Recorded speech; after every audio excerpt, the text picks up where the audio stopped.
আসসালামু আলাইকুম। সবাই কেমন আছো? অবশেষে দেখতে, দেখতে আমরা অ্যাডমিশনের প্রায় শেষের দিকে চলে এসেছি। তো আসলে এই জার্নিটা অনেক কঠিন ছিল, বিশেষ করে তোমাদের জন্য। মানে প্রথমত হচ্ছে যে রেজাল্টের উপরে বড় রকমের একটা কি চলে আসলো, একটা ঝড় চলে আসলো তোমাদের উপর দিয়ে। এরপর আবার সিলেবাসে একেবারে শেষ মুহূর্তে এসে একটা পরিবর্তন। তো এই সবকিছু মিলিয়ে যেটা ফিল করতেছি সেটা হচ্ছে যে তোমাদের উপর দিয়ে অনেক বেশি ঝড় বয়ে গেছে। বাট তারপরও ইনশাআল্লাহ এই ঝড়ের মধ্যে আমরা যারা টিকে থাকবো তারা ইনশাআল্লাহ হচ্ছে যে মানে ফাইনালে ভালো কিছু করতে পারবো। মানে সার্ভাইভাল ফর দি ফিটেস্ট একটা কথা আছে। তো আমাদেরকে যেভাবেই হোক এই ঝড়ের মধ্য দিয়েও টিকে থাকতে হবে এবং অ্যাডমিশনে যদি আমরা ভালো একটা রেজাল্ট করতে চাই তাহলে আমাদের জন্য যেটা সবচেয়ে বেশি দরকার সেটা হচ্ছে একটা গোছানো প্রস্তুতি এবং যত রকমের প্রতিকূলতা আসবে সেই প্রতিকূলতাগুলোকে বাম পাশে রেখে আমাদেরকে কি করতে হবে, সামনে এগিয়ে যেতে হবে। তো যাই হোক, এত ইন্টেলেকচুয়াল কথাবার্তা না বলি।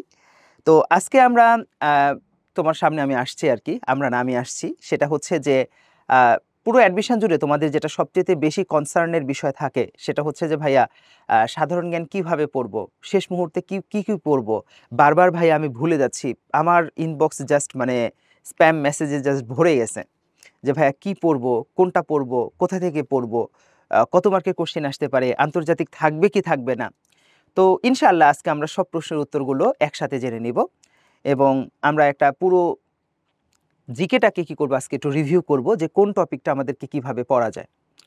প্রথমত আমরা জানবো যে জিকেতে কিন্তু আমাদের 5 মার্ক বেড়ে গেছে, মানে যে মানবিক গুণাবলী, ঠিক আছে, যেটা অ্যাড হয়েছে সেটা কিন্তু জিকেরই একটা পার্ট হিসেবে আমরা ধরে নিচ্ছি।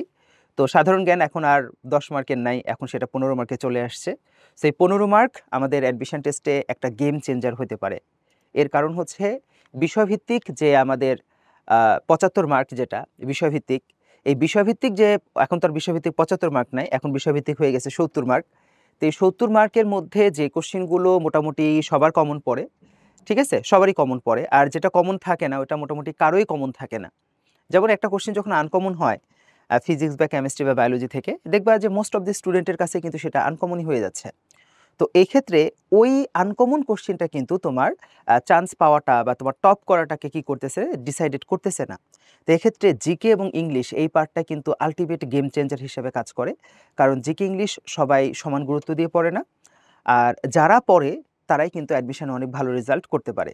তো এক্ষেত্রে আমি যেটা পরামর্শ দিব যে তোমাদেরকে চর্চাটা বাড়াইতে হবে, প্র্যাকটিসের পরিমাণটা কি করতে হবে, বাড়াইতে হবে। তাহলে তুমি এই অংশটাতে অনেক ভালো রেজাল্ট করতে পারবা। তারপরে কিছু জায়গা থাকে যে এই জায়গাগুলো থেকে পরীক্ষাতে প্রশ্ন আসতে পারে, এই জায়গাগুলো আমাদেরকে ভালো করে পড়া উচিত। তো আজকে আমরা সেটা নিয়ে কথা বলবো। তো চলো আমরা দেরি না করে শুরু করে ফেলি। তো প্রথমে আমরা বাংলাদেশ বিষয়বলী নিয়ে একটু কথা বলবো। তো দেখো, এই হচ্ছে আমাদের বাংলাদেশ বিষয়বলী, আমাদের যে মেডিকেল জিকে যে প্রিপারেশন বুক, এই প্রিপারেশন বুকের যে 13টা অধ্যায়, সেই অধ্যায় অনুযায়ী আমরা যদি দেখি তাহলে দেখো লাস্ট 5 বছরের মধ্যে আমরা যদি প্রশ্নের সংখ্যা দেখি, তো বাংলাদেশের মুক্তিযুদ্ধ থেকে সবচেয়ে বেশি পরিমাণ প্রশ্ন আসছে, ঠিক আছে, 30টি প্রশ্ন আসছে এখান থেকে, 30টি প্রশ্ন। এরপরে দ্বিতীয় যদি আমরা দেখে থাকি তাহলে দ্বিতীয় সবচেয়ে বেশি প্রশ্ন আসছে কোথা থেকে, সংবিধান এবং রাজনৈতিক ব্যবস্থা, এই টপিক থেকে প্রশ্ন আসছে। এখান থেকে প্রশ্ন আসছে হচ্ছে 6টা প্রশ্ন। এর পরবর্তীতে আমরা দেখতেছি বাংলাদেশের শিক্ষা, স্বাস্থ্য, জনসংখ্যা, এখান থেকেও কয়টা প্রশ্ন আসছে, 6টা প্রশ্ন আসছে। এরপরে আমরা দেখতেছি যে 4টা প্রশ্ন আসছে হচ্ছে আমাদের ইতিহাস থেকে, অর্থাৎ আমাদের প্রাচীন মধ্যযুগের যে ইতিহাস সেখান থেকে 4টা প্রশ্ন আসছে। এর পরবর্তীতে 9টা প্রশ্ন আসছে আহ, বাংলাদেশ সম্পর্কিত অন্যান্য তথ্যাবলী, অন্যান্য তথ্যাবলীর ভেতরে আমাদের পুরস্কার, খেলাধুলা, মানে আদার্স যত টপিক আছে সেই টপিকগুলো আছে, এখান থেকে প্রশ্ন আসছে। আর বাকি টপিকগুলো থেকে প্রায় প্রত্যেকটা টপিক থেকে আসছে প্রশ্ন, ঠিক আছে, একটা দুইটা করে প্রশ্ন আসছে। তো আমরা এখন দেখব যে আমাদের কোন টপিকের কিভাবে আমাদের পড়া উচিত। তো দেখো, আমাদের পড়ার সিকোয়েন্সটা হবে এরকম টাইপের, সেটা হচ্ছে যে প্রথমে আমরা মেডিকেল জিকে অর্থাৎ আমাদের যে প্রিপারেশন বুক, সেই প্রিপারেশন বুকটা পড়ব এবং অবশ্যই প্রিপারেশন বুকের সাথে আমাদেরকে আরেকটা জিনিস পড়তে হবে, সেটা হচ্ছে ম্যারাথন স্লাইড।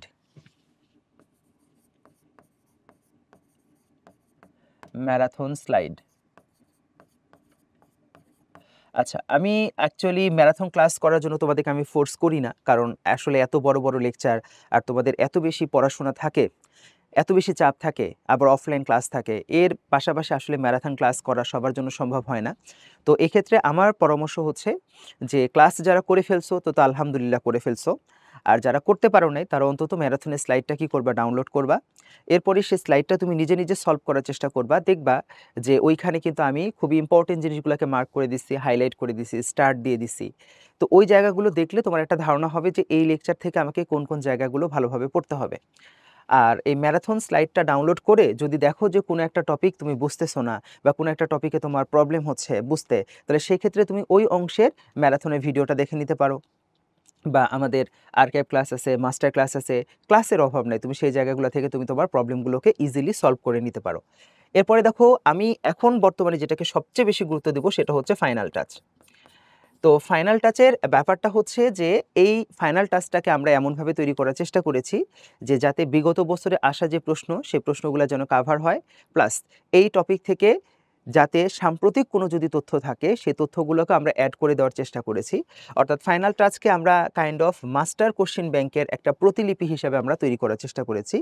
তো তুমি চাইলে মাস্টার কোশ্চেন ব্যাংকের পরিবর্তে ফাইনাল টাচ পড়তে পারো, তবে মাস্টার কোশ্চেন ব্যাংকের বিকল্প হিসাবে আমি ফাইনাল টাচ বলবো না। এর কারণ হচ্ছে মাস্টার কোশ্চেন ব্যাংকে আমরা প্রশ্ন দিয়েছি এবং অপশান দিয়েছি 4টা, তাই না?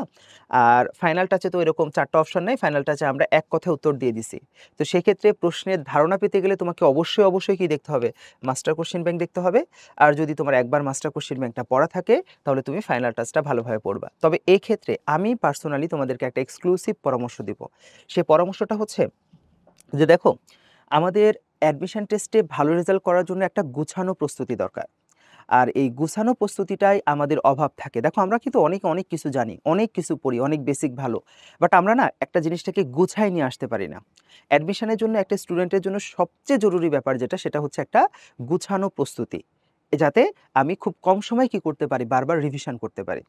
তো তোমরা অনেকেই ফাইনাল টাচ বা মাস্টার কোশ্চেন ব্যাংক পড়ো, বাট পড়ার না একটা নিয়ম আছে, সেই নিয়মটা তুমি ফলো করো না।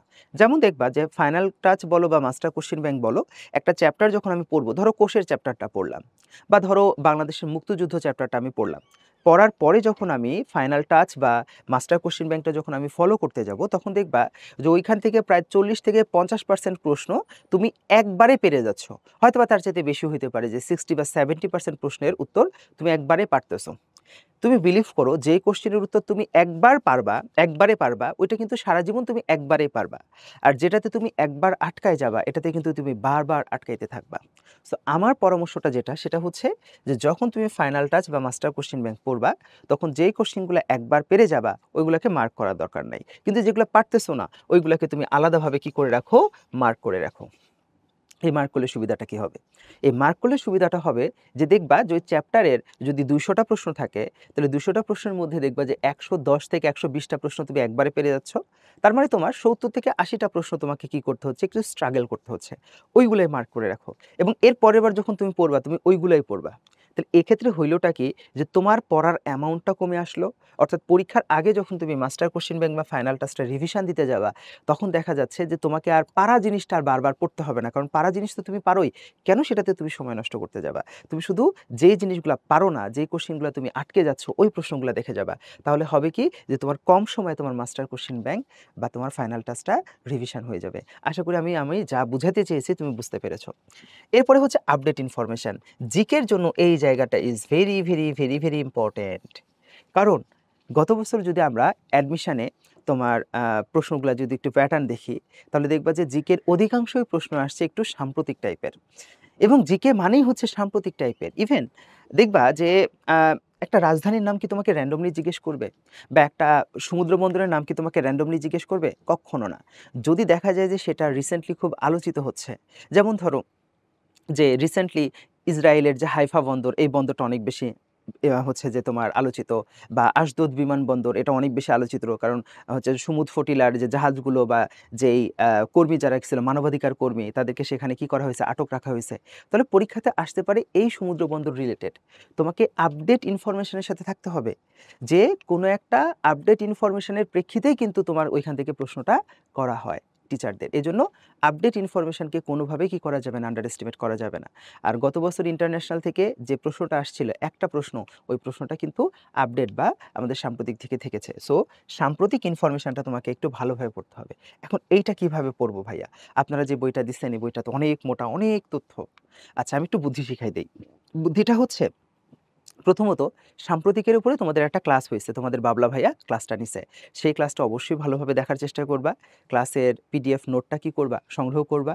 এবং আমরা যে তোমাদেরকে অলরেডি 2টা সাম্প্রতিক দিয়ে দিচ্ছি এবং আরেকটা সাম্প্রতিক হয়তো বা তুমি খুব তাড়াতাড়ি তোমার হাতে পেয়ে যাবা, এই 3টা সাম্প্রতিকটা তুমি একবার রিডিং দিবা। রিডিং দিয়ে দেখবা যে প্রত্যেকটা সাম্প্রতিকের শেষে বাংলাদেশ বিষয়বলি বলো, আন্তর্জাতিক বিষয়বলি বলো, এটার শেষের দিকে এক কথায় কিছু প্রশ্নের উত্তর দেওয়া আছে এবং 3টা প্র্যাকটিস টেস্ট নামক প্রশ্ন দেওয়া আছে, যে practice test 1, practice test 2, practice test 3। এইখান থেকে যে প্রশ্নগুলো আছে ইনশাআল্লাহ এই প্রশ্নগুলো একটু ভালোভাবে পড়তে হবে। এবং আমরা যেই মানে এখন যে প্রশ্নগুলো করা হচ্ছে, ঠিক আছে, জিকে থেকে, যে সাম্প্রতিক টপিকগুলো থেকে, এই টপিকগুলো একটু ভালোভাবে খেয়াল রাখতে হবে, ওটা ভালোভাবে পড়ে ফেলতে হবে। তাহলে সাম্প্রতিক নিয়ে একেবারে টেনশনের দরকার নাই, এটা তুমি পড়লে ইনশাআল্লাহ তুমি কমন পেয়ে যাবা। তারপরে কোন কোন টপিকটা বেশি ইম্পর্টেন্ট সেটা আমি বলে দিব। উইকলি সলিউশন বুক, এইটা আমাদের জন্য অনেক ইম্পর্টেন্ট, কারণ প্রশ্নের প্যাটার্ন অনুযায়ী আমরা কি করব, আমরা ব্যাখ্যাগুলো বোঝার চেষ্টা করব। কারণ একটা প্রশ্ন হুবহু হয়তো বা কমন আসবে না, কিন্তু ওই প্রশ্নের ব্যাখ্যা থেকেই কিন্তু পরীক্ষাতে পরবর্তীতে প্রশ্নগুলো কমন আসে। তাহলে আমাদেরকে কিভাবে পড়তে হবে এটা আশা করি বুঝতে পেরেছো। তো এর সাথে অবশ্যই তোমাকে ম্যারাথন স্লাইডটা কি করতে হবে, তোমাকে একটু সংগ্রহ করে দেখে নিতে হবে। তো চলো আমরা যদি প্রথম অধ্যায়ের কথাই বলি, তো প্রথম অধ্যায় থেকে আমাদের খুব বেশি পরিবর্তনশীল প্রশ্ন আসে না, ওই গতানুগতিক টাইপের প্রশ্ন আসে এবং লাস্ট 5 ইয়ার্স আমরা প্রশ্ন এখানে আসতে দেখি নাই। তো এখান থেকে আমি মোটামুটি বাংলাদেশের ভৌগোলিক অবস্থান যেটা আছে এই জায়গাটাকে আমি তোমাদেরকে একটু পড়তে বলি। বিশেষ করে দেখা যাচ্ছে যে বাংলাদেশের সাথে ভারতের কয়টা রাজ্যের সীমানা আছে, বাংলাদেশের কোন পাশে কোন রাজ্য আছে, বাংলাদেশের সাথে মিয়ানমারের কোন রাজ্যের সীমানা আছে, ঠিক আছে, বাংলাদেশের সাথে ভারতের সীমান্ত দৈর্ঘ্য কত, সমুদ্র সীমার দৈর্ঘ্য কত, এই টপিকের প্রশ্নগুলো আসে। এবং আয়তন, সীমানা, সীমান্ত, ছিটমহল এখন একটু ইরিলিভেন্ট, ছিটমহল তুমি চাইলে কি করতে পারো, বাদও দিতে পারো, কারণ ছিটমহল সমস্যার সমাধান অলরেডি 2015 সালে হয়ে গেছে। সো এখন এটার সাম্প্রতিক বিষয় না, সো এটা থেকে প্রশ্ন আসার সম্ভাবনা অনেকটা কম। তো এই ক্ষেত্রে আমি তোমাকে পরামর্শ দিব যে এই জায়গা থেকে তুমি কি করবা, প্রিভিয়াস ইয়ারের কোশ্চেনগুলো দেখবা, প্রিভিয়াস ইয়ারের কোশ্চেনগুলো ভালোভাবে দেখবা। এরপর দেখো জাতীয় বিষয়বলি। তো জাতীয় বিষয়বলি থেকে আমরা এখানে আমাদের জাতীয় পতাকা, জাতীয় প্রতীক, জাতীয় সঙ্গীত, এখন আমরা তো জানি যে জাতীয় বিষয়বলিতে অনেক কিছু আছে, বাট আমাদেরকে এই বছর একটা জিনিস খুব ভালোভাবে পড়তে হবে, সেটা হচ্ছে আমাদের জাতীয় কবি। জাতীয় কবি, এর কারণটা কি? এর কারণ হচ্ছে আমরা জানি যে আমাদের জাতীয় কবি কাজী নজরুল ইসলাম, উনি আমাদের জাতীয় কবি, কিন্তু সেটা সরকার গেজেট আকারে দেয়, মানে গেজেট আকারে প্রকাশ ছিল না। গত বছরের ডিসেম্বরে জাতীয় কবিকে গেজেট আকারে কি করা হয়েছে, তার জাতীয় কবির মর্যাদা দেওয়া হয়েছে। সো ওই গেজেট আকারে যে মর্যাদাটা দেওয়া হয়েছে, এই গেজেট কবে আমাদের গেজেট আকারে প্রকাশ করা হয়েছে, কখন এই গেজেটটা হচ্ছে যে মন্ত্রিপরিষদে অনুমোদন হয়েছে, এই টপিকটা আমাদেরকে একটু ভালোভাবে পড়তে হবে। তাহলে আমরা জাতীয় বিষয়বলি থেকে জাতীয় প্রতীক, জাতীয় পতাকা, জাতীয় সঙ্গীত এবং জাতীয় কবি, এই 4টা বিষয় নিয়ে একটু ভালোভাবে পড়বো। তাহলে আমি একটু যদি লিখে দেই, ঠিক আছে, তাহলে জাতীয় সঙ্গীত, জাতীয় পতাকা, জাতীয় প্রতীক, ঠিক আছে, এবং অবশ্যই আমাদের জাতীয় কবি, এই টপিকগুলো আমি একটু ভালোভাবে দেখার চেষ্টা করব, ঠিক আছে, ওকে। এরপরে যদি আমরা টপিকটা দেখি, ভূপ্রকৃতি, পাহাড়, পর্বত, উপত্যকা, এই টপিকটা একটু কম গুরুত্বপূর্ণ। এখান থেকে আমরা ধরো প্রিভিয়াস ইয়ারের কোশ্চেনগুলো একটু ভালোভাবে দেখব। হ্যাঁ, প্রিভিয়াস ইয়ারে আসা প্রশ্নগুলো ভালোভাবে দেখব। এবং প্রিভিয়াস ইয়ার প্রশ্ন বলতে আমি কিন্তু শুধু মেডিকেল প্রশ্ন বোঝাচ্ছি না, বরং মেডিকেলের প্রশ্নটা এখানে সবচেয়ে কম গুরুত্ব পাবে। এখানে তো প্রধানত আমরা বিসিএস, ঢাবিতে আসা এবং অন্যান্য ভার্সিটিতে আসা প্রশ্নগুলোকে বেশি গুরুত্ব দিব। আর যদি সম্ভব হয় তাহলে অবশ্যই চাকরি পরীক্ষাতে আসা প্রশ্নগুলো। এরপরে জলপ্রপাত, হাওর, বাওর, বিল, এখান থেকেও আমি বলবো যে তোমরা শুধু প্রিভিয়াস ইয়ারের কোশ্চেনগুলাই পড়ো, নতুন কিছু পড়ার দরকার নাই। ভৌগোলিক নাম থেকেও আমি এটা বলবো যে প্রিভিয়াস ইয়ারের কোশ্চেনগুলো তোমাকে ভালোভাবে পড়তে হবে।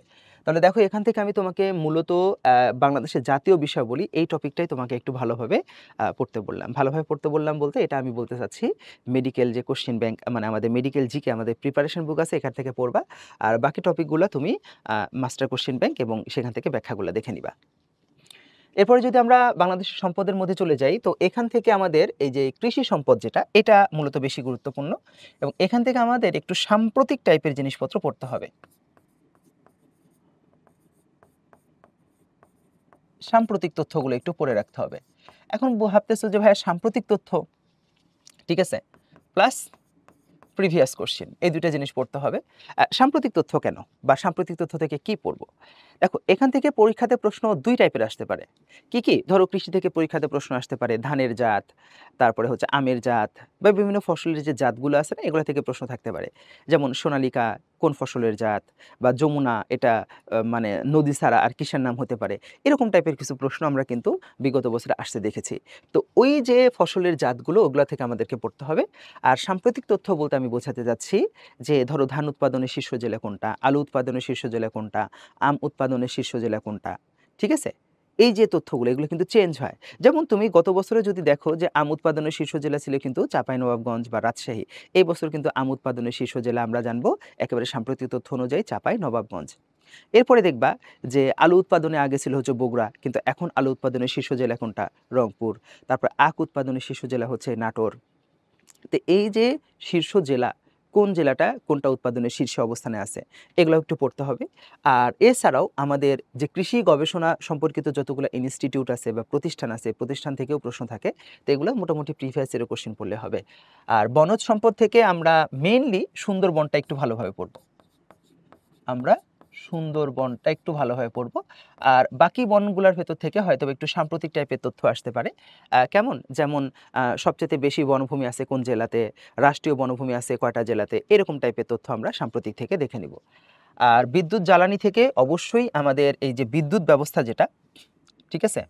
এবং অবশ্যই জ্বালানির মধ্যে হচ্ছে যে গ্যাস, এগুলো একটু আমাদেরকে পড়ে রাখতে হবে। তো এগুলো থেকে আমরা একটু প্রিভিয়াস ইয়ারের কোশ্চেনগুলো একটু ভালোভাবে দেখার চেষ্টা করব। ঠিক আছে? এবং এর সাথে সাম্প্রতিক তথ্য, যেমন সম্প্রতি জামালপুরে গ্যাসের খনির সন্ধান পাওয়া গেছে, বাট এটা কিন্তু এখনও অফিসিয়ালি বাংলাদেশ সরকার প্রকাশ করে নাই যে এটা কততম। কারণ আমরা জানি যে এখন পর্যন্ত বাংলাদেশের গ্যাসের ক্ষেত্রের সংখ্যা হচ্ছে 29তম, মানে 29টি গ্যাস ক্ষেত্র, এবং 29তম গ্যাস ক্ষেত্রের নাম হচ্ছে ভোলা জেলার ইলিশা 1। তো এই টপিকগুলো একটু ভালোভাবে দেখতে হবে। আর মৎস্য পানি সম্পদ থেকে আমরা জাস্ট প্রিভিয়াস ইয়ারের কোশ্চেন মোটামুটি পড়লেই হবে। এখান থেকে খুব বেশি একটা ডিটেলসে যাওয়ার দরকার নাই। তো এই টপিকগুলোর ভেতর থেকে আমি বেশি গুরুত্ব যদি দিতে চাই, তাহলে আমি এই টপিকটাকে বেশি গুরুত্ব দিব, এবং বিদ্যুৎ ব্যবস্থা, খনিজ জ্বালানি, এই দুইটা টপিকে আমি একটু বেশি গুরুত্ব দেওয়ার চেষ্টা করব। ঠিক আছে? ওকে। পরের অধ্যায়ে যদি যাই, বাংলাদেশের পানি সম্পদ। এখান থেকে দেখো লাস্ট 5 ইয়ার্সে কোনো প্রশ্ন আসে নাই।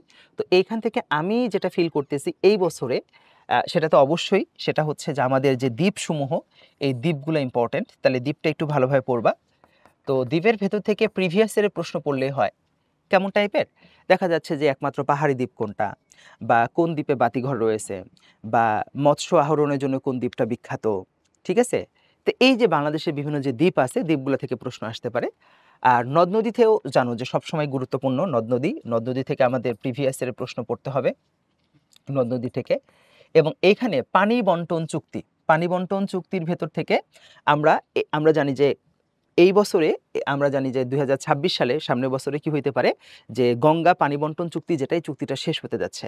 সো এই চুক্তিটাই কিন্তু খুবই খুবই গুরুত্বপূর্ণ। তাহলে পানি বন্টন চুক্তির ভেতর থেকে, পানি বন্টন চুক্তির ভেতর থেকে, ঠিক আছে, গঙ্গার যে পানি বন্টন চুক্তি, যে চুক্তিটা 1996 সালে হয়েছিল, এবং 30 বছর ব্যাপী যে চুক্তিটা ছিল, 2026 সালে যে চুক্তিটা শেষ হতে যাচ্ছে, গঙ্গা পানি বন্টন চুক্তি, এই চুক্তিটা একটু ভালোভাবে পড়ে রাখতে হবে।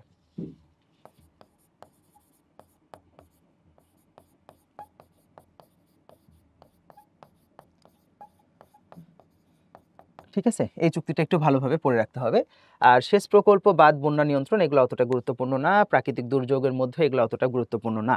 রিসেন্টলি যদি কোনো ঘূর্ণিঝড় টুর্ণিঝড় যদি হয়ে থাকতো, তাহলে সেগুলো হয়তো বা পরীক্ষাতে আসে অনেকটা সাম্প্রতিক তথ্য হিসাবে, যে সম্প্রতি আঘাত হানা ঘূর্ণিঝড়টার নাম কি, ঠিক আছে, এরকম টাইপের, বা এই ঘূর্ণিঝড়ের নামকরণ কে করেছে। তো এগুলো থেকে জাস্ট আমরা একটু প্রিভিয়াস ইয়ারের প্রশ্নগুলো একটু দেখে রাখতে পারি, জাস্ট প্রিভিয়াস ইয়ারের প্রশ্ন। তাহলে তোমাকে এখান থেকে মূলত দ্বীপটা একটু ভালোভাবে পড়তে হবে, আর গঙ্গার পানি বন্টন চুক্তি, এই দুটো টপিক তোমাকে ভালোভাবে পড়ে রাখতে হবে। ঠিক আছে? ওকে, চলো এরপরে আসো ইতিহাস। তো ইতিহাসের এই টপিক থেকে আমি যেটা পরামর্শ দিই সেটা হচ্ছে যে এই টপিকগুলো কিন্তু আমি মাস্টার ক্লাসে দেখবো অনেক ডিটেলসে, বা ম্যারাথন ক্লাসে আমি অনেক ডিটেলসে গিয়ে পড়াই, বাট আমার এই ইতিহাসগুলো পছন্দ হয়। বাট কথা হচ্ছে যে এখান থেকে কি প্রশ্ন অত ডিটেলসে থাকবে না, এত ডিটেলসে প্রশ্ন থাকে না। আর এই জন্য আমরা চাইলেও এই সবগুলো টপিক কাভার করতে পারবো না। যেমন আমি তোমাকে একটা সহজ যদি একটা ধারণা দিই, তাহলে তুমি বুঝতে পারবা। দেখো, আমরা যখন মুঘল শাসন পড়ি, তো আমরা জানি যে মুঘল সুবেদার, আমরা কিন্তু 4 থেকে 5 জন মুঘল সুবেদারের নাম আমরা পড়ি। মীর জুমলা, ইসলাম খান, তারপরে শায়েস্তা খান, ঠিক আছে, শাহ সুজা। এই চারজনের নাম পড়ো। আর কেউ যদি অনেক ডিটেলসে পড়ো, দেখা যাচ্ছে যে কাশেম খান জুরিয়ানি, তার নামটা হয়তোবা পড়ো, হয়তোবা সর্বোচ্চ তুমি 5 থেকে 6 জনের নাম তুমি পড়তেছো। কিন্তু তুমি কি জানো যে আমাদের বাংলাতে মুঘল সুবেদার ছিল প্রায় 56 জনের মতো, ঠিক আছে? সুবেদারই ছিল 56 জন, নবাব তো ছিল আরও অনেকগুলা। তো এতগুলো সুবেদারের নাম কি আমাদের পক্ষে পড়া সম্ভব? না, কখনোই সম্ভব না। এই জন্য আমাদের টার্গেট যেটা থাকবে যে আমরা একেবারে মানে প্রাচীন বাংলার ইতিহাস থেকে শুরু করে একেবারে আমাদের 47-এর দেশভাগ পর্যন্ত আমরা শুধু বিগত বছরের প্রশ্ন পড়ব। তাহলে আমি কি বললাম, এই জায়গাটা একটু ভালোভাবে ফোকাস করো। কি বললাম দেখো, আমি বললাম যে একেবারে প্রাচীন কাল থেকে শুরু করে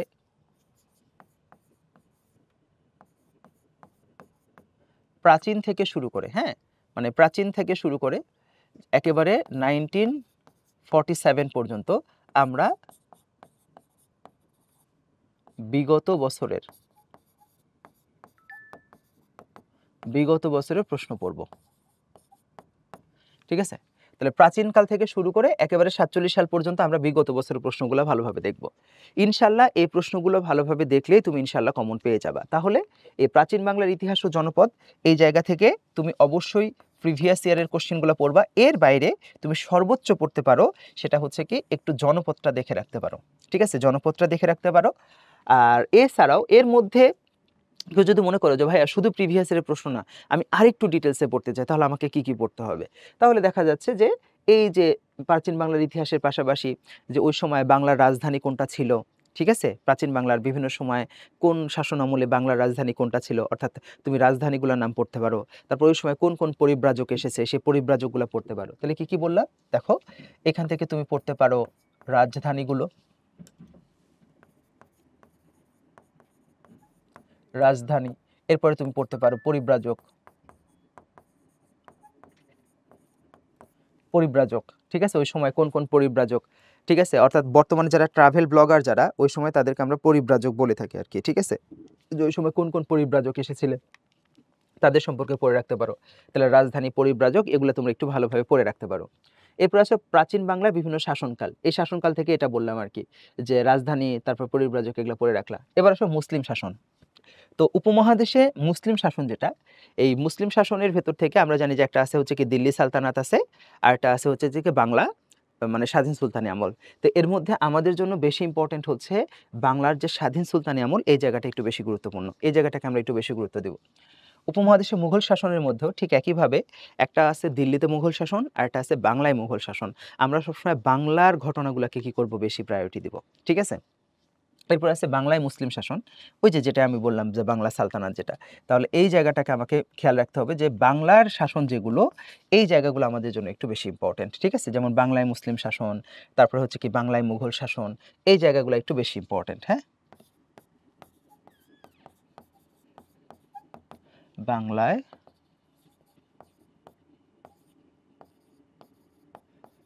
মুঘল শাসন, তাহলে বাংলায় মুঘল শাসন এবং বাংলায় মুসলিম শাসন, এই টপিকটাকে আমরা একটু বেশি গুরুত্ব দিয়ে রাখবো। ওকে, আচ্ছা, এখানে আসো ইউরোপীয়দের আগমন, ব্রিটিশ শাসন। ঠিক এখান থেকেও আমরা যেটা বলবো যে তোমাকে অবশ্যই এখান থেকেও তোমাকে কি করতে হবে, প্রিভিয়াস ইয়ারের কোশ্চেন বা বিগত বছরের প্রশ্নগুলো ভালোভাবে দেখে রাখতে হবে।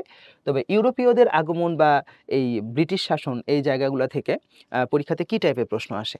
এই যে বিভিন্ন ধরনের আমাদের যে ইংরেজ শাসক যারা ছিল, যে এই ইংরেজ যারা ভাইসরয় ছিল বা ইংরেজ যারা হচ্ছে গভর্নর জেনারেল যারা ছিল, তারা বিভিন্ন সংস্কার করেছেন, ঠিক আছে? কে বিধবা বিবাহ প্রথা চালু করছে, কে সতীদাহ প্রথা তোমার বিলুপ্ত করে ফেলছে, কে উপমহাদেশে প্রথম বাজেট প্রণয়ন করছে।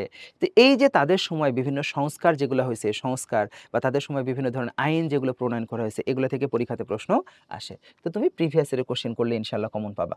তো এর মধ্য থেকে আমরা যদি কয়েকটা টপিকে একটু গুরুত্ব দিতে চাই, তাহলে আমি কয়েকটা টপিক একটু আলাদাভাবে বলতে পারি। সেটা হচ্ছে সিপাহী বিদ্রোহ, এগুলো হয়তোবা তুমি একটু ডিটেলসে পড়তে পারো, সিপাহী বিদ্রোহ। এরপরে হচ্ছে আমাদের বঙ্গভঙ্গ, বঙ্গভঙ্গ। এরপরে হচ্ছে লাহোর প্রস্তাব, লাহোর প্রস্তাব। তাহলে সিপাহী বিদ্রোহ, তারপরে হচ্ছে বঙ্গভঙ্গ, এরপরে হচ্ছে লাহোর প্রস্তাব, ঠিক আছে? আর বঙ্গভঙ্গের সাথে তো অবশ্যই স্বদেশী আন্দোলন চলে আসে,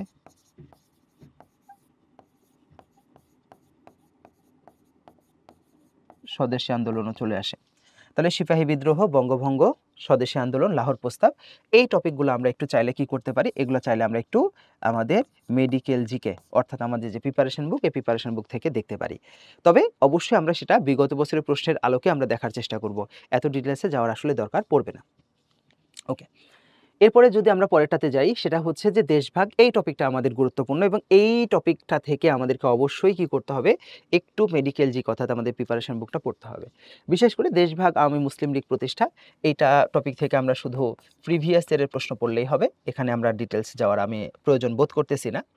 ঠিক আছে, যে এই জায়গা থেকে আমরা একটু প্রিভিয়াস ইয়ারের প্রশ্ন যদি আমরা দেখি তাহলে আশা করি আমরা পেরে যাব।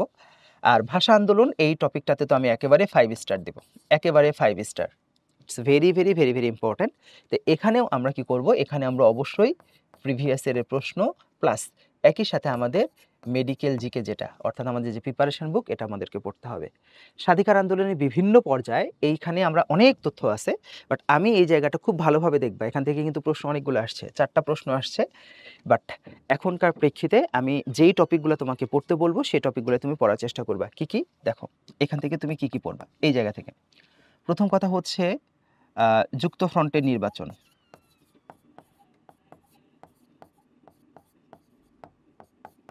যুক্তফ্রন্টের নির্বাচন। এরপরে হচ্ছে আমরা পড়ব হচ্ছে শিক্ষা আন্দোলন,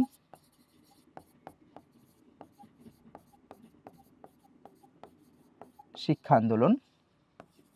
এরপরে পড়ব আমরা হচ্ছে গণ অভ্যুত্থান, 69-এর গণ অভ্যুত্থান আর কি, 69-এর গণ অভ্যুত্থান। তো এই 3টা টপিক আমরা একটু ভালো করে পড়ব। ঠিক আছে, এই 3টা টপিক আমরা একটু ভালোভাবে পড়ব। স্বাধিকার আন্দোলনের বিভিন্ন পর্যায় থেকে যুক্তফ্রন্টের নির্বাচন, শিক্ষা আন্দোলন। শিক্ষা আন্দোলন হচ্ছে কত, 1962 সালের, 1962 সালের শিক্ষা আন্দোলন এবং 69-এর গণ অভ্যুত্থান। এখন এর মাঝখানে বেশ কিছু টপিক আছে, যেমন 6 দফা, আগরতলা মামলা, এগুলা থেকে আমরা দেখতাম বিগত বছরে প্রচুর প্রশ্ন আসতো। কেন আসতো, কিভাবে আসতো, এখন কেন আসবে না, এই তর্কের মধ্যে আমি যাচ্ছি না। তো এটা আমরা আসলে জানি যে দেশের রাজনৈতিক প্রেক্ষাপট বা সবকিছু মিলিয়ে ওই টপিকগুলোর গুরুত্ব কমে গেছে। বাট আমি বলবো না যে একেবারে পরীক্ষাতে আসবে না, তুমি সেক্ষেত্রে ওই টপিকগুলো থেকে তুমি প্রিভিয়াস ইয়ারের প্রশ্ন দেখে রাখতে পারো। আমি কিন্তু কোনো টপিক তোমাকে পড়তে নিষেধ করতেছি না, তুমি কিন্তু মিসআন্ডারস্ট্যান্ডিং মানে ভুল বুঝো না। আমি কিন্তু কোনো টপিক পড়তে নিষেধ করতেছি না, আমি জাস্ট বোঝাচ্ছি যে কোনটা কতটুকু গুরুত্ব দিবা, কোনটা বেশি গুরুত্ব দিবা, কোনটা কম গুরুত্ব দিবা। আমি এই যে 3টা টপিক, এই 3টা টপিক আমি বললাম যে এই 3টা টপিক তুমি প্রিভিয়াস ইয়ারের কোশ্চেন তো পড়বাই, এর পাশাপাশি তুমি মেডিকেল জিকে এই বই থেকে পড়ে রাখবা। আর বাকি টপিকগুলো থেকে তুমি শুধু প্রিভিয়াস ইয়ারের প্রশ্ন পড়লেই হয়ে যাবে, আমি কিন্তু কোনো টপিক বাদ দিতে বলি নাই। এরপরে আমরা যদি যাই আমাদের মহান মুক্তিযুদ্ধতে, এটা 100%, কোনো জায়গা থেকে প্রশ্ন না আসলে এখান থেকে যে প্রশ্ন থাকবে এ ব্যাপারে আমরা মোটামুটি শিওর। সো এই জায়গাটা আমাদেরকে ভালোভাবে পড়তে হবে। তো এবং এখানেও আমাদের বেশি বেশি ইম্পর্টেন্ট যেটা, সেটা হচ্ছে এটাতে আমি একটা স্টার দিব, এটাতে আমি ধরো একটা স্টার দিব। এই মুক্তিযুদ্ধের রণকৌশল, এইটা আমি দিব হচ্ছে 100%, এইটা 100%, ইটস ভেরি ভেরি ইম্পর্টেন্ট, এটা ভালোভাবে পড়বা। গণহত্যা, বুদ্ধিজীবী হত্যাকাণ্ড, এটাতে আমি দিব 5 স্টার। পাক বাহিনীর আত্মসমর্পণ, এটা দিব আমি 3 স্টার। মুক্তিযুদ্ধে বিশ্ব জনমত গণমাধ্যম, এটাতে দেব আমি 5 স্টার। মুক্তিযুদ্ধে খেতাব এবং স্বীকৃতি, এইটা আমি দেব 100%। ওকে, মুক্তিযুদ্ধ ভিত্তিক গান চলচ্চিত্র, এটাতে দিব আমি 5 স্টার। মুক্তিযুদ্ধে গুরুত্বপূর্ণ ব্যক্তিবর্গ, এটাতে দিব আমি 3 স্টার। মুক্তিযুদ্ধ পরবর্তী ঘটনা প্রবাহ, এটাতে দিব আমি 1 স্টার। ঠিক আছে, আচ্ছা প্রথম 2টাতে স্টার হয়তো একটু কমে গেছে, তো যাই হোক। তাহলে আমরা যেই টপিকগুলো আছে প্রায় প্রত্যেকটা টপিক থেকেই আমরা যেটা করব সেটা হচ্ছে যে এখান থেকে আমরা অবশ্যই প্রিভিয়াস ইয়ারের প্রশ্ন পড়ব এবং সাথে সাথে অবশ্যই আমরা মেডিকেল জিকেটা আমরা একটু ভালোভাবে দেখে রাখবো। আর মুক্তিযুদ্ধের কোন টপিকটা ভালোভাবে পড়তে হবে, কোনটা পড়তে হবে, কোন টাইপের প্রশ্ন আসবে, এটা একটু ম্যারাথন স্লাইডটা যদি দেখে নাও তাহলে সুবিধা হয়। এর পরবর্তীতে বাংলাদেশের শিক্ষা ব্যবস্থা এবং স্বাস্থ্য ব্যবস্থা। তো ভাই বাংলাদেশের শিক্ষা স্বাস্থ্য মানে এই টপিকটা actually 100%, it's very very very very important. বিশেষ করে শিক্ষা ব্যবস্থা, এটাতে আমি দেবো হচ্ছে 5 স্টার। স্বাস্থ্যসেবা, চিকিৎসা সেবা, এটা হচ্ছে 100%, এখান থেকে তুমি প্রশ্ন পাচ্ছ, তুমি শিওর থাকো প্রশ্ন পাচ্ছ এখান থেকে, it's very very very very important. আর বাংলাদেশের জনতত্ত্ব, এটাতেও আমি দেবো হচ্ছে 5 স্টার।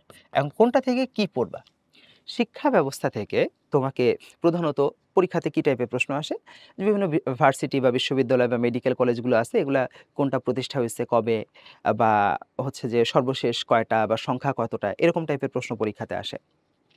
আর স্বাস্থ্য এবং চিকিৎসা সেবা থেকে তোমাকে অবশ্যই ভালোভাবে শিখতে হবে EPI, expanded programme on immunisation. এই যে ইপিআই শিডিউলে বর্তমানে আমরা জানি যে 12টা রোগের টিকা দেওয়া হচ্ছে খুব রিসেন্টলি, এই অক্টোবর মাসে থেকে। এটা তো নভেম্বর মাস, অক্টোবর মাসে থেকে নতুন একটা টিকা অ্যাড হয়ে গেছে। সেটা হচ্ছে টাইফয়েডের এগনেস্টে একটা টিকা, টাইফয়েড কনজুগেট ভ্যাকসিন, টিসিভি। এটা আশা করি আমাদের সবার জানার কথা। তো এই ভ্যাকসিন সম্পর্কে বা ইপিআই প্রোগ্রাম সম্পর্কে জানতে হবে। এবার কিন্তু সাধারণ জ্ঞানে কিন্তু তারা মানে উল্লেখ করে বলছে যে স্বাস্থ্য ব্যবস্থা থেকে কিন্তু পরীক্ষাতে প্রশ্ন আসবে।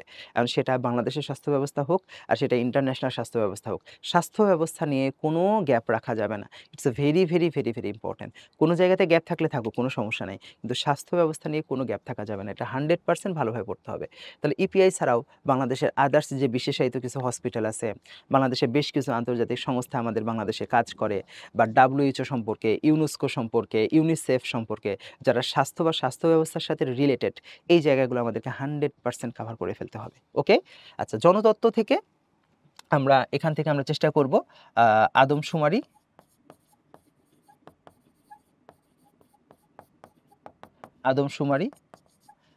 অর্থনৈতিক সমীক্ষা,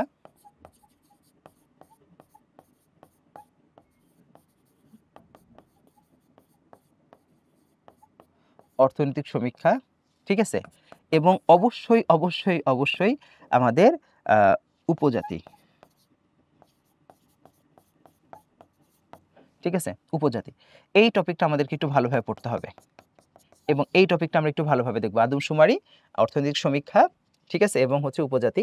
এই টপিকগুলো আমরা একটু জনতত্ত্ব থেকে ভালো করে দেখব, ঠিক আছে। আচ্ছা, পরের টপিকে চলে যাই, বাংলাদেশের অর্থনীতি, শিল্প, বাণিজ্য। তো এই টপিক থেকে অবশ্যই বাজেটটা ভালোভাবে দেখবা এবং বাজেটের কোন অংশটা ভালোভাবে দেখবা, বিশেষ করে সর্বোচ্চ বরাদ্দ কোন খাতে, স্বাস্থ্য খাতে কত বরাদ্দ, স্বাস্থ্য খাতের বরাদ্দটা কত। ওকে, এছাড়াও বাজেটে প্রবৃদ্ধির হার কত ধরা হয়েছে, মূল্যস্ফীতি কত ধরা হয়েছে, ঠিক আছে, কোন খাতে, শিক্ষা খাতে ব্যয় কত, স্বাস্থ্য খাতে ব্যয় কত, সর্বোচ্চ ব্যয় কোন খাতে রাখা হয়েছে, ঠিক আছে, বাজেটের আকার কত, প্রবৃদ্ধির লক্ষ্যমাত্রা কত, এই জিনিসগুলো আমাদেরকে বাজেট থেকে ভালোভাবে পড়তে হবে। আমদানি রপ্তানি, এখান থেকে আমরা একটু সাম্প্রতিক টাইপের প্রশ্ন দেখব, ইপিজেড থেকে আমাদেরকে প্রিভিয়াস এর প্রশ্ন দেখলেই হবে, ঠিক আছে। ব্যাংকিং, বীমা, মুদ্রা ব্যবস্থা, গত বছর মুদ্রা থেকে পরীক্ষাতে প্রশ্ন ছিল, সো এই টপিকটা একটু ভালোভাবে পড়তে হবে, হ্যাঁ, এবং এটা তোমরা মেডিকেল জিকে থেকে একটু ভালোভাবে দেখে রাখার চেষ্টা করবা।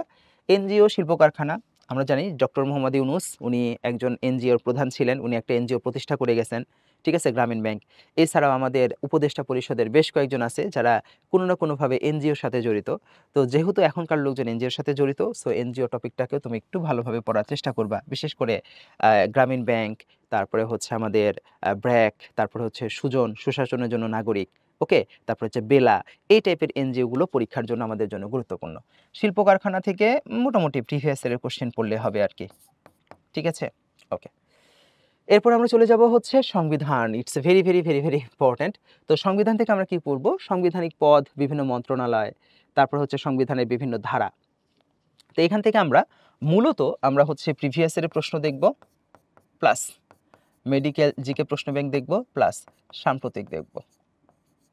অর্থাৎ আমাদের সাম্প্রতিক তথ্যগুলোর ভেতরে সংবিধান নিয়ে, গণভোট নিয়ে, আমরা জানি যে এখন অনেক আলোচিত বিষয় সংবিধান, গণভোট, পিআর সিস্টেম, এগুলো নিয়ে অনেক বেশি আলোচনা হচ্ছে।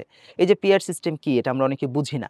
তা আমি ক্লাসগুলোতে কিন্তু আমি চেষ্টা করেছি যতটুকু ডিটেলস বোঝানো যায় যে পিআর সিস্টেম কি, বা গণভোট কি জিনিস, কিভাবে হয়, হাবিজাবি, এগুলো নিয়ে আমি কথা বলেছি। সো এই জায়গাগুলো একটু ভালোভাবে দেখতে হবে, এখান থেকে হয়তো তুমি একটা প্রশ্ন পেয়ে যেতে পারো এবং সম্ভাবনা অনেক বেশি। তো এই জায়গাটাকে আমি 5 স্টার দিয়ে রাখবো, ঠিক আছে। It's very important.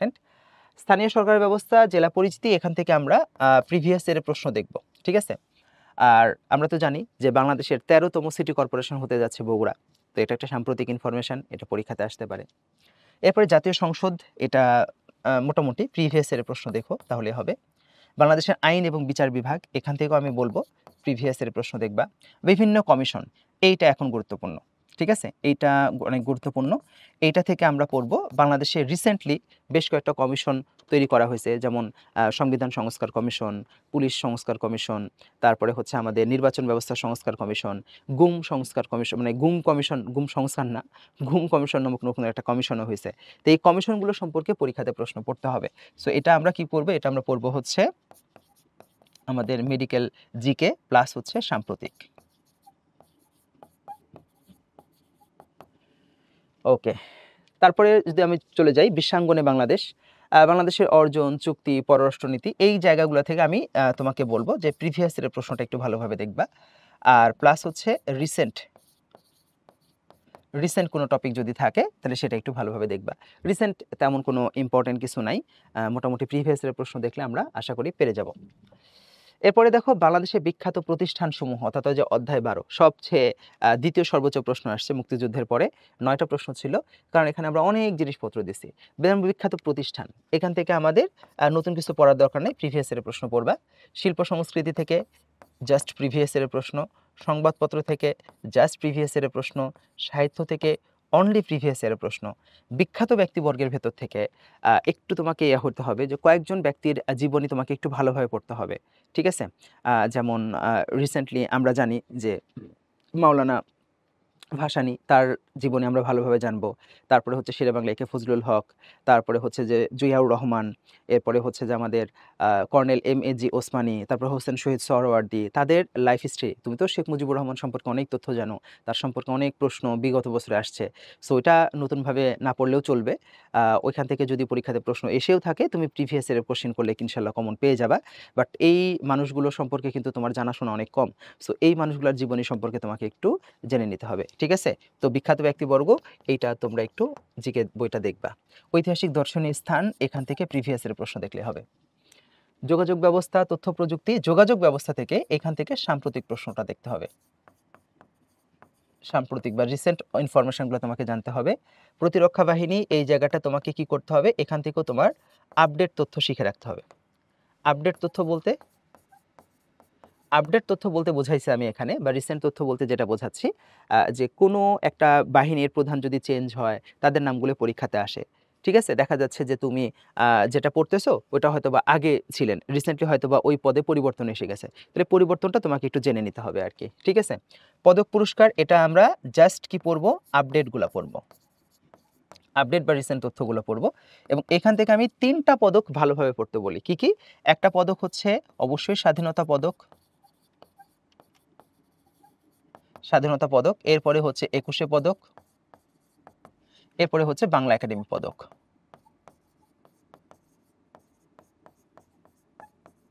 এবং এগুলা থেকে তুমি শুধু রিসেন্ট যে পদকগুলো আছে, রিসেন্ট যারা পেয়েছেন তাদের পদকগুলো একটু ভালোভাবে পড়বে, এবং এই টপিকটাকে আমি 5 স্টার দেবো। It's very very important. ক্রীড়া জগৎ, বাংলাদেশের ক্রিকেট টিমের কথা মনে পড়লে আমাদের সবার ব্লাড প্রেশার বেড়ে যায়, ঠিক আছে? তো যাই হোক, তুমি পছন্দ করো না করো, তোমার ব্লাড প্রেশার বাড়ুক বা কমুক, এটা আসলে ইম্পর্টেন্ট না। ইম্পর্টেন্ট হচ্ছে খেলাধুলা থেকেও পরীক্ষাতে প্রশ্ন আসে, তবে সেটাও আমরা কি করব, চেষ্টা করব একটু রিসেন্ট টাইপের তথ্য দেখার জন্য। জাতীয় দিবস, অন্যান্য দিবস, এটা জাস্ট প্রিভিয়াস ইয়ারের প্রশ্নটা পড়ো। খুব রিসেন্টলি জানো যে 2টা দিবস নতুন অ্যাড হতে যাচ্ছে, ঠিক আছে? একটা হচ্ছে আবরাহার ফাহাদ, যেদিন উনি মারা গেছেন, সেই দিনটা একটা দিবস হিসেবে ঘোষণা করা হবে। আর একটা হচ্ছে যে 25শে ফেব্রুয়ারি, যেটা হচ্ছে যে আমাদের সেনাবাহিনীর কর্মকর্তাদেরকে নৃশংসভাবে হত্যা করা হয়েছিল 2009 সালে, ঠিক আছে? সেই দিবসটাকেও পালন করতে যাওয়া হচ্ছে। 2টা দিবস হয়তোবা নতুনভাবে বাংলাদেশে অ্যাড হতে যাচ্ছে। বেশ কিছু দিবস আবার কিন্তু কি করছে, এই সরকারটা, অন্তর্বর্তী সরকার, তারা বাতিল ঘোষণা করছে। ওইগুলো একটু তোমাকে একটু জেনে রাখতে হবে। স্মরণীয় উল্লেখযোগ্য ঘটনা, এটা জাস্ট প্রিভিয়াস ইয়ারের প্রশ্ন, দেখো লেস ইম্পর্টেন্ট জিনিস, এটাও প্রিভিয়াস ইয়ারের প্রশ্ন, চাইলে বাদও দিতে পারো, সমস্যা নাই। এই যে বৈষম্য বিরোধী, এইটা 100%, it's very very very very important, এবং এখান থেকে তুমি একটা প্রশ্ন পাচ্ছ, তুমি মোটামুটি শিওর থেকে এখান থেকে তুমি একটা প্রশ্ন পাচ্ছ। এবং এই টপিকটা থেকে যেহেতু প্রিভিয়াস ইয়ারে খুব বেশি প্রশ্ন নাই, কারণ এটা ঘটনাটাই তো গত বছরের, সো এখান থেকে তোমাকে কি করতে হবে, মেডিকেল জিকে প্লাস রিসেন্ট তথ্য পড়ে রাখতে হবে। তো এর মাধ্যমে আমাদের বাংলাদেশ বিষয়াবলী শেষ হয়ে গেল। এরপর আমরা শুরু করব হচ্ছে আন্তর্জাতিক বিষয়াবলী। তো সাধারণ জ্ঞানে বাংলাদেশ বিষয়াবলী থেকে বেশি প্রশ্ন পরীক্ষাতে থাকবে। আন্তর্জাতিক বিষয়াবলীর ক্ষেত্রে যদি দেখি, দেখো তুমি বলবা যে ভাই আন্তর্জাতিক থেকে তো কোনো প্রশ্নই আসে নাই। এর কারণ আমরা জানি যে লাস্ট 5 ইয়ার্স পর্যন্ত কোনো প্রশ্ন আসার কথা না, কারণ আন্তর্জাতিক গত বছরেই অ্যাড হয়েছে। সো তুমি অ্যানালাইসিস থেকে কিন্তু তুমি ধারণা করতে পারবা না কোন টপিক কতটুকু গুরুত্বপূর্ণ। এই ক্ষেত্রে আমি তোমাকে কিছু টপিক আমি শুধু প্রিভিয়াস ইয়ারের প্রশ্ন পড়তে বলবো, তুমি শুধু প্রিভিয়াস ইয়ারের প্রশ্ন পড়বা। কিছু টপিক আমি প্রিভিয়াস ইয়ারের প্রশ্নের সাথে সাম্প্রতিক পড়তে বলবো, আর কিছু টপিক শুধু সাম্প্রতিক পড়তে বলবো। তোমাকে খেয়াল রাখতে হবে যে আমি কোন টপিকটা কিভাবে তোমাকে পড়তে বলতেছি। তো এগুলোর ভেতরে আমরা যেটা দেখি যে এই যে 12টা অধ্যায় আমরা ভাগ করছি, এই অধ্যায়গুলোর ভেতরে আমরা একেবারে চলে যাব অধ্যায় 1-এর ভেতরে। তো অধ্যায় 1-এর ভেতরে বিশ্ব সভ্যতা এই টপিকটাকে আমি একটা স্টার্ট দিয়ে রাখবো এবং এখান থেকে আমি জাস্ট প্রিভিয়াস ইয়ারের প্রশ্ন পড়তে বলবো, ভেতর থেকে পড়তে বলবো না। ভূরাজনীতি সম্পর্কিত ধারণা লেস ইম্পর্টেন্ট, প্রিভিয়াস ইয়ারের প্রশ্ন দেখবা। রেনেসাঁ ফরাসি বিপ্লব, প্রিভিয়াস ইয়ারের প্রশ্ন দেখবা। প্রথম বিশ্বযুদ্ধ, দ্বিতীয় বিশ্বযুদ্ধ সব প্রিভিয়াস ইয়ারের প্রশ্ন দেখবা। স্নায়ুযুদ্ধ প্রিভিয়াস ইয়ারের প্রশ্ন দেখবা। এবার আসো, এই যে সাম্প্রতিক সংঘাত,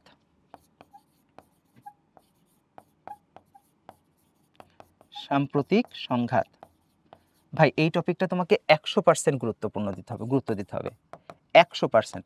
আমি ইন্টারন্যাশনালে খুব কম জায়গাতে 100% দিব, তার মানে তুমি বুঝতেই পারতেছো এটা কতটা গুরুত্বপূর্ণ। এবং ইন্টারন্যাশনাল থেকে যদি একটা প্রশ্ন থাকে, এই একটা প্রশ্ন থাকবে এই সাম্প্রতিক সংঘাত থেকে। এখন এই সাম্প্রতিক সংঘাতের ব্যাপারটা আমি একটু বলবো যে কি কি পড়বা, কি কি ঘটনা পড়বা।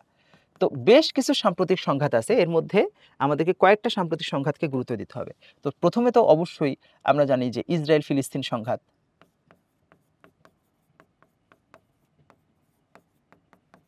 ফিলিস্তিন ইসরায়েল,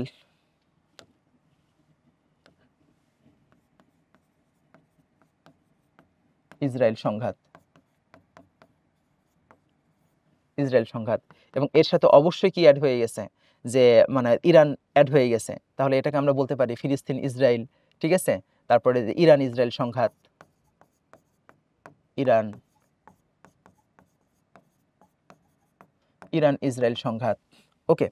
এরপরে আমাদের বেশ কিছু ক্রাইসিস বর্তমানে তৈরি হয়েছে, ঠিক আছে, বেশ কিছু ক্রাইসিস বা সংকট তৈরি হয়েছে, যেমন ভারত পাকিস্তান সংকট,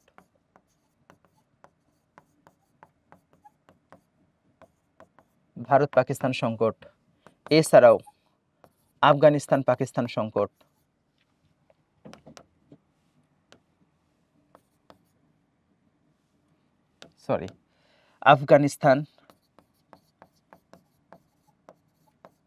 আফগানিস্তান পাকিস্তান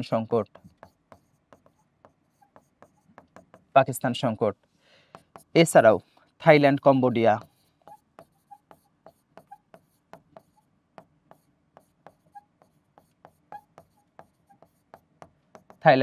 সংকট, এছাড়াও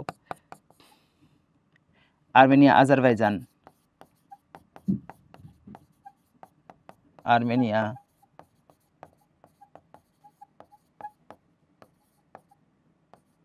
আজারবাইজান।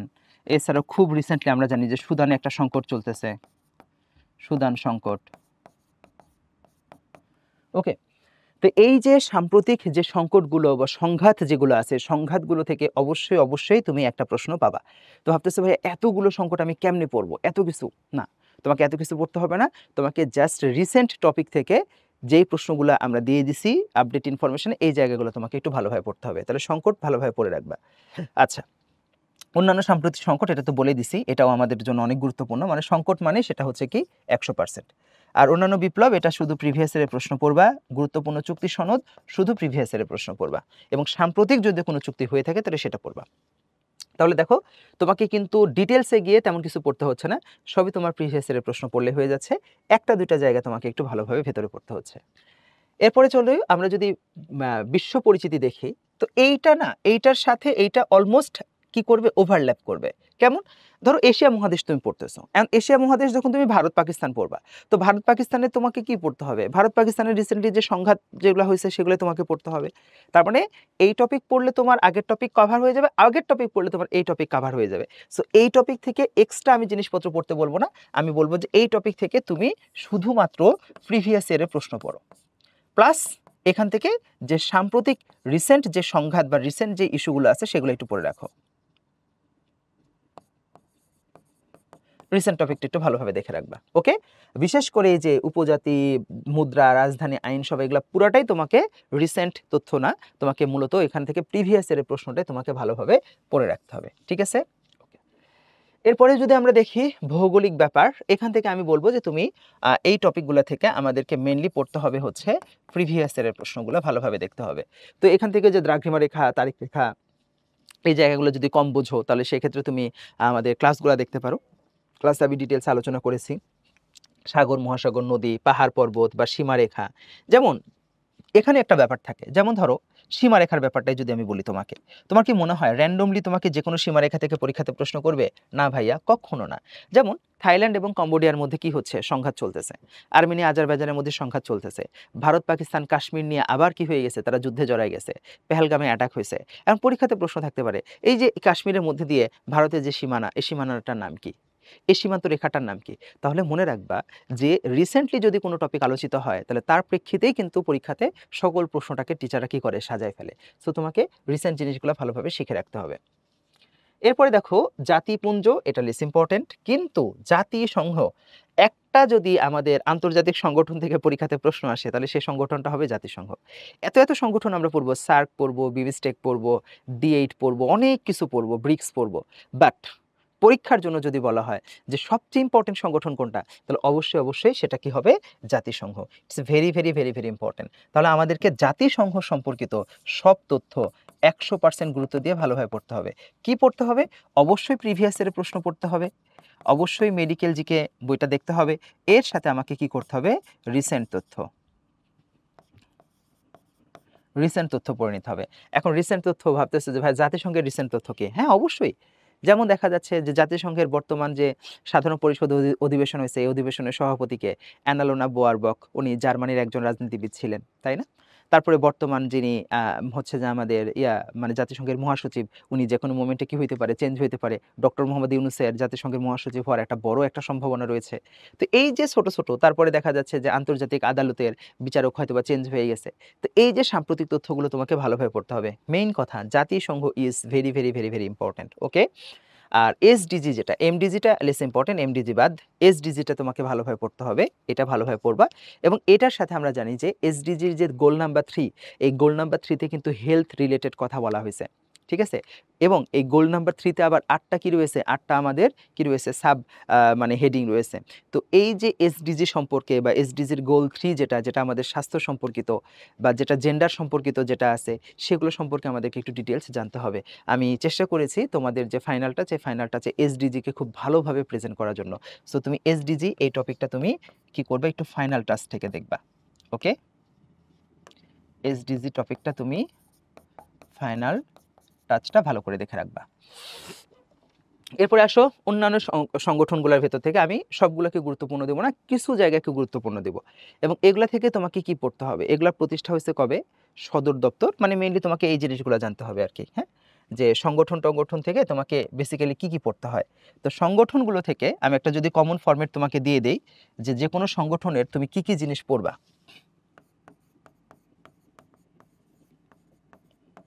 সংগঠনের কমন ফরম্যাট কি কি জিনিস পড়বা? পড়বা হচ্ছে প্রথমে হচ্ছে প্রতিষ্ঠা, কবে প্রতিষ্ঠা লাভ করছে, ঠিক আছে? এরপরে পড়বা ধরো হচ্ছে সদর দপ্তর, প্রতিষ্ঠার পরে পড়বা হচ্ছে সদর দপ্তর। ওকে, এরপরে ধরো তুমি পড়লা হচ্ছে সদস্য সংখ্যা, যেটা সদস্য সংখ্যা কয়টা। এরপরে তুমি পড়বা হচ্ছে যে তোমার সম্মেলন। ও আচ্ছা, সদস্য সংখ্যার পরে তুমি পড়বা হচ্ছে সংস্থাটির প্রধান, এটার প্রধানকে, ঠিক আছে? এর প্রধান পড়বা। এরপরে ধরো পড়লা তুমি হচ্ছে সম্মেলন, যে এটার শেষ সম্মেলন কোথায় হয়েছে, পরবর্তী সম্মেলন কোথায় হবে, বা সর্বশেষ সদস্যকে। তাহলে তোমাকে যে কোনো সংগঠনের এই ফরম্যাটটা পড়তে হবে। যেমন আমি যদি একটা সংগঠন তোমাকে যদি একটু দেখাই দেই তাহলে তুমি বুঝতে পারবা। যেমন ধরো তোমাকে আমি বিমস্টেক পড়তে বলতেছি, বিমস্টেক। তাহলে ধরো বিমস্টেক কবে প্রতিষ্ঠা হয়েছে? আমরা জানি যে বিমস্টেক প্রতিষ্ঠা হয়েছে 1997 সালে। এটা সদর দপ্তর কোথায়? এটা সদর দপ্তর হচ্ছে ঢাকাতে, ঢাকার গুলশানে এটা সদর দপ্তর। এটার সদস্য কত? এটার সদস্য হচ্ছে 7টি। এটার প্রধানকে। এখন এইটার প্রধান 2 রকমের। যেমন বিমস্টেক যে সংগঠন, এই সংগঠনের অফিসিয়াল প্রধান যিনি, অর্থাৎ সংগঠনটা যিনি রান করেন বা চালান যিনি, ওনাকে বলা হয় মহাসচিব। এই মহাসচিবের নাম হচ্ছে ইন্দ্রমণি পান্ডে। কিন্তু এই সংগঠনের চেয়ারম্যান কিন্তু আবার হচ্ছে কে ডক্টর মোহাম্মদ ইউনূস। তার মানে এটার প্রধান, এই প্রধানটা কিন্তু দুই রকম। কি কি? একটা হচ্ছে আমাদের এটার প্রধান হচ্ছে মানে এটার মহাসচিব, মহাসচিবকে এটার মহাসচিব হচ্ছে ইন্দ্রমণি পাণ্ডে,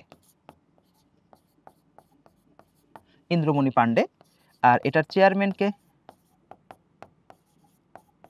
এটার চেয়ারম্যান হচ্ছে ডক্টর মোহাম্মদ ইউনূস।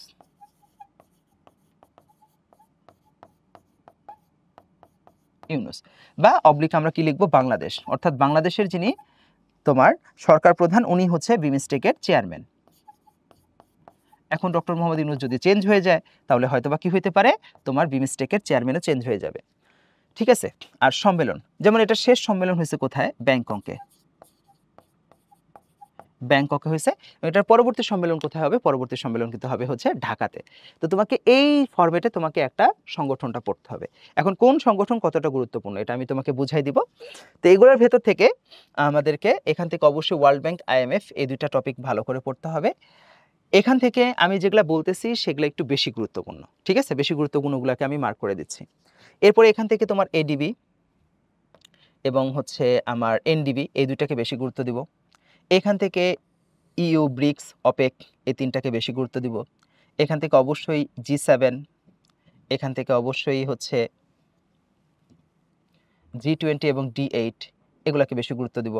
আর নিচে যেগুলো আছে এগুলোকে খুব বেশি একটা গুরুত্ব দিব না। তার মানে আমি কম্পারেটিভলি বেশি গুরুত্বপূর্ণ জায়গাগুলোকে আমি বেশি গুরুত্ব দিয়ে দিচ্ছি। হ্যাঁ, এগুলা তুমি চেষ্টা করবে সবই পড়ার, বাট যেগুলোকে গুরুত্ব দিয়ে দিচ্ছি এগুলো একটু বেশি ভালোভাবে পড়বা। ঠিক একইভাবে এখান থেকে অবশ্যই শার্ক, এই শার্ক তো এবার আমাদেরকে 5 স্টার দিতে হবে। SAARC is very very important. আশিয়ানে আমি 3 স্টার দিতে পারি। বিমস্টেক এটাও 5 স্টার। ঠিক আছে।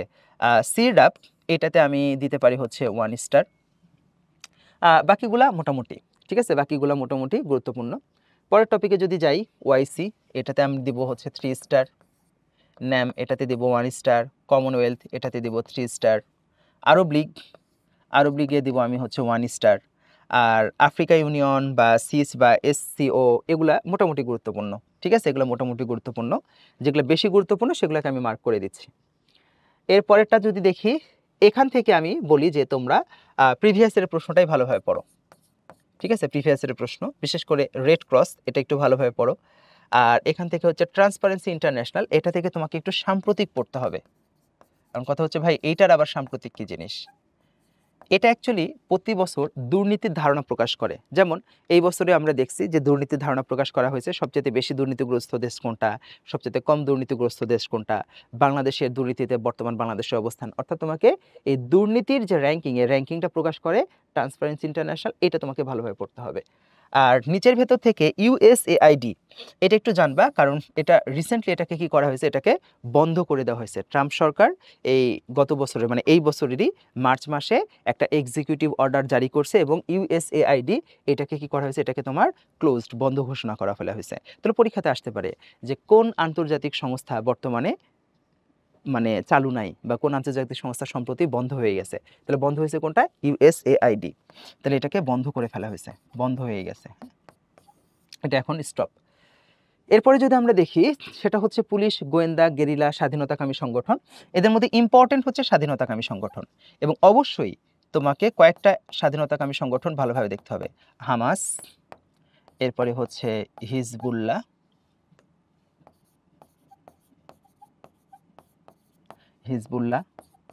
এরপরে হচ্ছে PLO, এরপরে হচ্ছে আমাদের হুতি। এগুলো বেশি গুরুত্বপূর্ণ।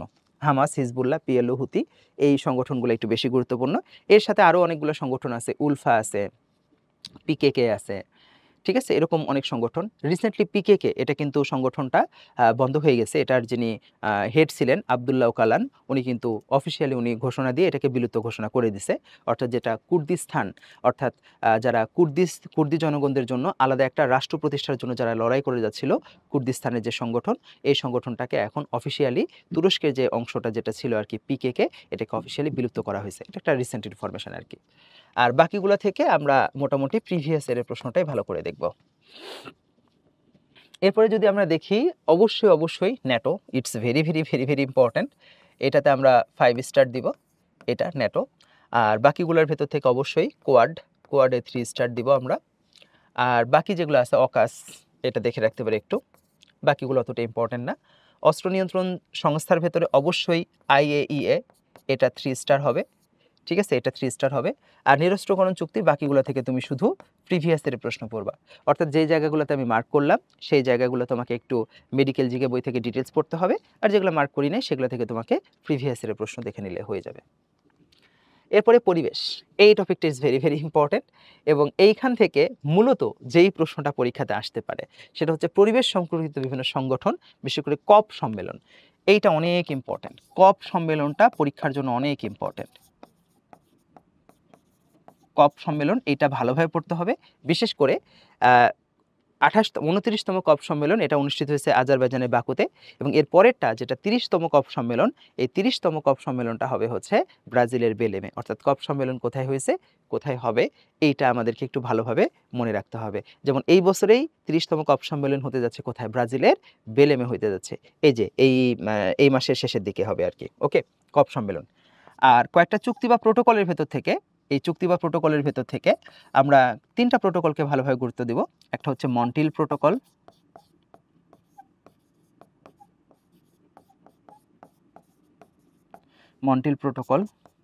আর একটা হচ্ছে কিয়োটো প্রোটোকল, ঠিক আছে। এই দুটো প্রোটোকলকে একটু ভালোভাবে আমরা গুরুত্ব দেওয়ার চেষ্টা করব। বিভিন্ন সম্মেলন আছে, সম্মেলনের ভেতর থেকে আমরা চেষ্টা করব হচ্ছে যে আমাদের যে প্যারিস যে জলবায়ু সম্মেলন, এই সম্মেলনটা এটা অনেক গুরুত্বপূর্ণ, কারণ রিসেন্টলি আমেরিকা আবার এই জলবায়ু সম্মেলন থেকে নিজেকে প্রত্যাহার করে নিছে। আর পৃথিবীর প্রথম যে পরিবেশ বিষয়ক যে সম্মেলন ছিল সুইডেনের স্টকহোমে, এরপরে 1992 সালে ব্রাজিলে ছিল ধরিত্রী সম্মেলন। তাহলে এইগুলো আমাদেরকে একটু ভালোভাবে পড়তে হবে, যে ধরিত্রী সম্মেলন, হ্যাঁ, তারপরে সুইডেনের স্টকহোম সম্মেলন। তাহলে সম্মেলনগুলোর ভেতর থেকে স্টকহোম সম্মেলন, এরপরে হচ্ছে ধরিত্রী সম্মেলন,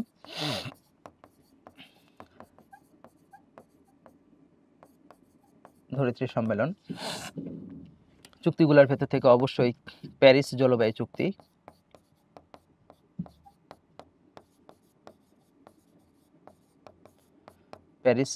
চুক্তি, এগুলো একটু ভালোভাবে দেখব। আর পরিবেশ বিষয়ক বিভিন্ন সংস্থাগুলোর ভেতর থেকে অবশ্যই গ্রেটা থুনবার্গের ফ্রাইডে ফর ফিউচার, এটাকে অনেক বেশি গুরুত্ব দিয়ে পড়বা। বাকিগুলো তো অনেক গুরুত্বপূর্ণ অবশ্যই, কিন্তু সংস্থাগুলোর ভেতর থেকে আমাদের এই যে ফ্রাইডে ফর ফিউচার,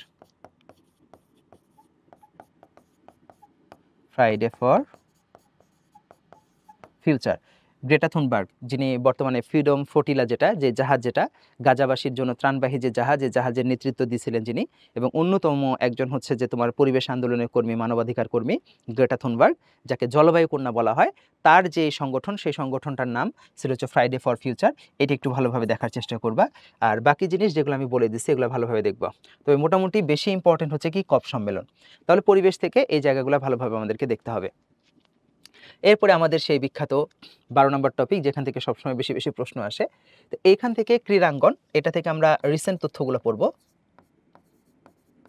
রিসেন্ট তথ্য বিশেষ করে ফুটবল বিশ্বকাপ, ক্রিকেট বিশ্বকাপ এবং অলিম্পিক। ফুটবল, ক্রিকেট এবং অলিম্পিক, এই তিনটা কবে কোথায় হবে, ঠিক আছে, নেক্সট কোথায় হবে আর কি। তাহলে কি কি পড়বা, মেইনলি পড়বা হচ্ছে ফুটবল বিশ্বকাপ, ক্রিকেট এবং হচ্ছে অলিম্পিক। এগুলোর পরবর্তী বিশ্বকাপগুলো বা পরবর্তী ইভেন্টগুলো কোথায় আয়োজিত হবে, এই আয়োজিত ইভেন্টগুলোর জন্য খুবই গুরুত্বপূর্ণ। পুরস্কার এবং সম্মাননা, ইটস ভেরি ভেরি ইম্পর্টেন্ট। এটাতে আমি যদি 3 স্টার দেই, তাহলে এটাতে দিব হচ্ছে 5 স্টার পুরস্কার। বিশেষ করে অবশ্যই নোবেল পুরস্কার এবং হচ্ছে র্যামন ম্যাগসেসে পুরস্কার,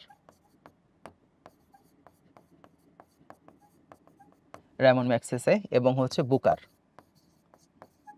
এই পুরস্কারগুলো is very very very very important, এবং এগুলা সাম্প্রতিকগুলো তোমাকে ভালোভাবে পড়ে রাখতে হবে। যে নোবেল পুরস্কারের যে সাম্প্রতিক, তারপরে র্যামন ম্যাগসেসে, বুকার, এই 3টা পুরস্কার কিন্তু আপডেট হয়ে গেছে। সো 3টা পুরস্কার ভালোভাবে দেখে রাখবা। শিল্প সম্পদ, অর্থনীতি, এটা থেকে তোমাকে জাস্ট একটু রিসেন্ট তথ্য দেখে নিও, মোটামুটি অতটা গুরুত্বপূর্ণ না। পরিবহন যোগাযোগ ব্যবস্থা, এটাও জাস্ট প্রিভিয়াস ইয়ারের প্রশ্ন প্লাস রিসেন্ট তথ্য দেখে রাখবা, রিসেন্ট তথ্য দেখে রাখবা। গণমাধ্যম, নারী, আলোচিত গ্রন্থি, এখান থেকে তোমরা শুধু প্রিভিয়াস ইয়ারের প্রশ্নটা দেখবা। আলোচিত চিত্রকর্ম, এখান থেকেও শুধু প্রিভিয়াস ইয়ারের প্রশ্নটা দেখবা। জাদুঘর, লাইব্রেরি, তো আচ্ছা এগুলো থেকে যদি আমি একটু গুরুত্ব দিই, যেমন গণমাধ্যম এবং চিত্রকর্ম, এগুলোতে আমি একটা করে স্টার্ট দিব, বাকিগুলোতে স্টার্ট দিব না। এগুলা থেকেও তুমি জাস্ট প্রিভিয়াস ইয়ারের প্রশ্নটা দেখবা। ধর্মীয় বিষয়গুলি থেকেও প্রিভিয়াস ইয়ারের প্রশ্ন, লেস ইম্পর্টেন্ট। এগুলা থেকেও প্রিভিয়াস ইয়ারের প্রশ্ন, এগুলা থেকেও প্রিভিয়াস ইয়ারের প্রশ্ন। ওকে, তো দেখো খেয়াল করো, আমি কিন্তু সবগুলোতে স্টার্ট দেই নাই এবং সবগুলো কিন্তু আমি গুরুত্ব দিয়ে বলতেছি না। তো তোমাকে একটু খেয়াল রাখতে হবে যে আমি কোন টপিকগুলোকে বেশি বেশি গুরুত্ব দিচ্ছি, এগুলো একটু ভালোভাবে দেখবা, ঠিক আছে? ওকে, এরপরে আসো আমাদের মানবিক গুণাবলী। তো এই যে মানবিক গুণাবলী, এই টপিকটা সম্পূর্ণ নতুন, এটা সম্পর্কে আমরা প্রিভিয়াসে এর আগে প্রশ্ন আসে নাই, সো আমাদের ধারণা একেবারেই নাই। সো আমরা চেষ্টা করতেছি যে এরকম ধরনের প্রশ্ন পরীক্ষাতে আসতে পারে। সো আমি এখান থেকে যা বলবো সেটাই যে তোমাকে পরীক্ষাতে তুমি কমন পাবা এই আশা তুমি রাখবা না। এবং বাট তুমি এর চাইতে বাইরে বেশি তুমি পড়তে যেও না, কারণ এর চাইতে বাইরে তুমি পড়ে কাভার করতে পারবা না।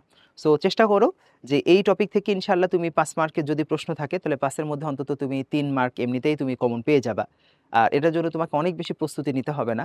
কিছু জিনিসপত্র আমি তোমাদেরকে ক্লাস নিয়েছি, তোমাদের রাহাত ভাইয়া ক্লাস নিছে, ওই জায়গা থেকে তুমি কমন পেয়ে যাবা। তো চলো মানবিক গুণাবলী এই পার্টটা আমরা কিভাবে দেখব।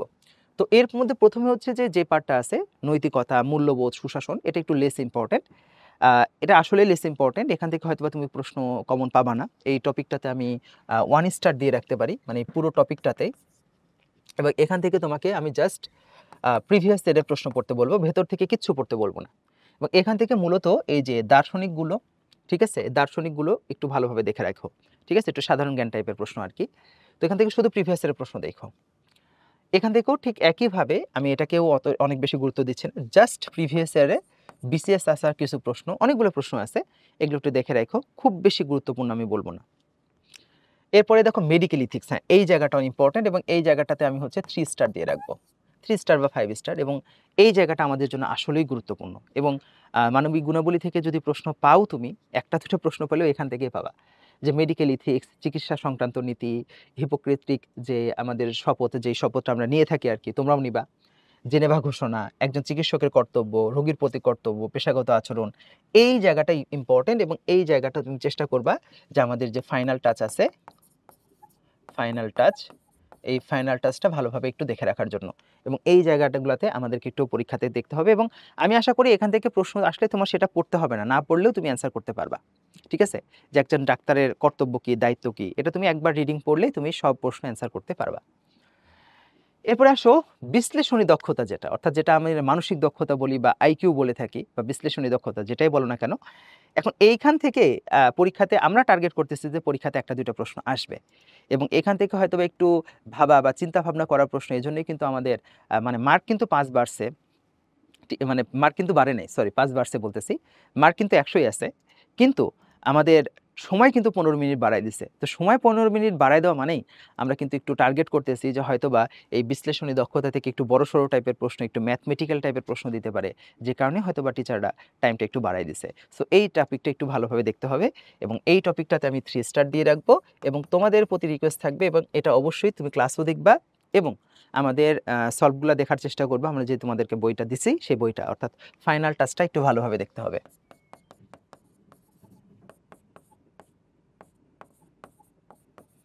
ওকে, তো এখান থেকে আমরা কিছু জিনিসকে একটু বেশি গুরুত্ব দিব, যেমন ঘড়ি সংক্রান্ত সময়, এই টপিকগুলো আমি পড়াইছিলাম।